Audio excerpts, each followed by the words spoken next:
Ah oui, ça, il ne le reconnaît pas.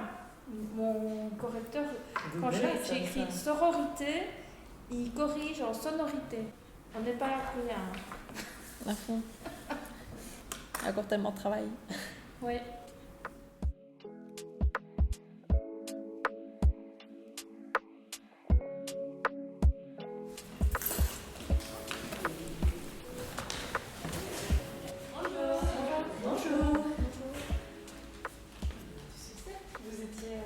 Moi, je suis assez honorée d'être la personne qui va vous initier à la broderie.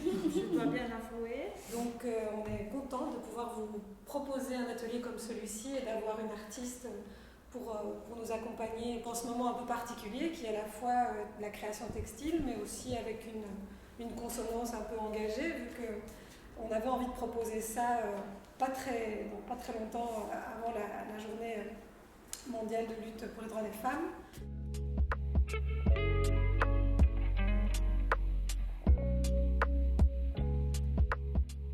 Ben voilà, ma sororité, j'adore ce mot-là. Je trouve que la sororité, c'est ce qui nous unit et je suis contente que ce mot-là existe en fait, parce que c'est la solidarité féminine. Moi, je suis épatée par les femmes et par ce qu'elles peuvent déployer, donc voilà.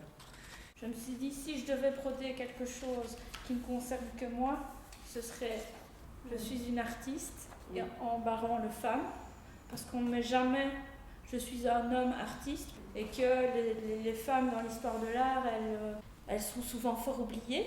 Je me suis dit, mais jusque quand devrons-nous nous battre, tout simplement. Ma petite fille, est-ce qu'elle devra aussi se battre? Il va falloir l'armer. On va faire quelque chose pour elle.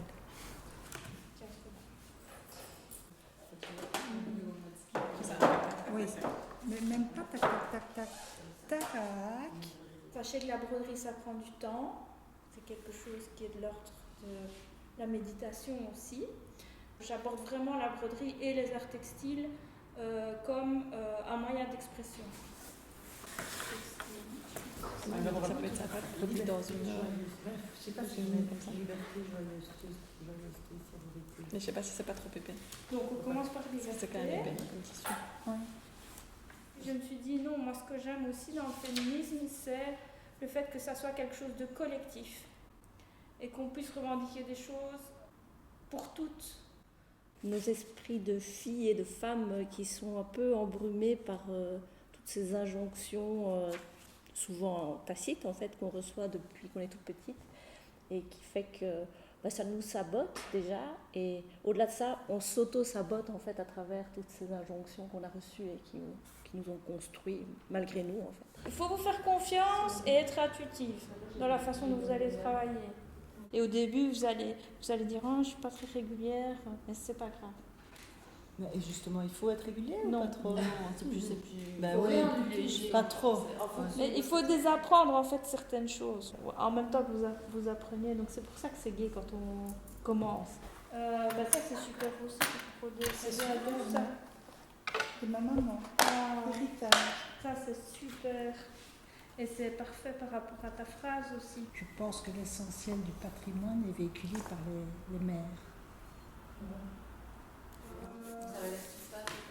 Non, ça c'est bien. En fait, Est-ce que tu sais mettre en format artiste? après, il y a quand même la grande question aussi des violences et des agressions, quoi.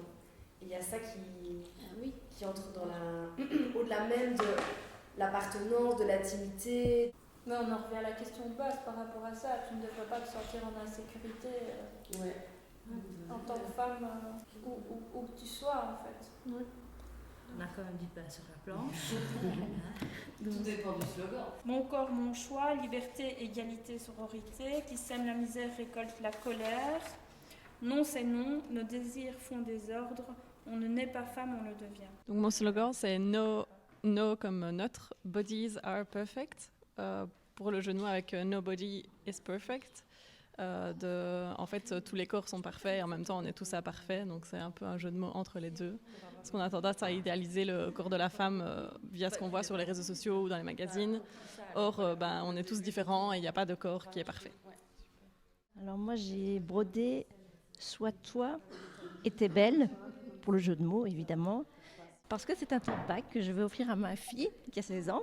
Voilà, j'espère que ça va lui donner un peu confiance en elle et oui, c'est un peu l'idée.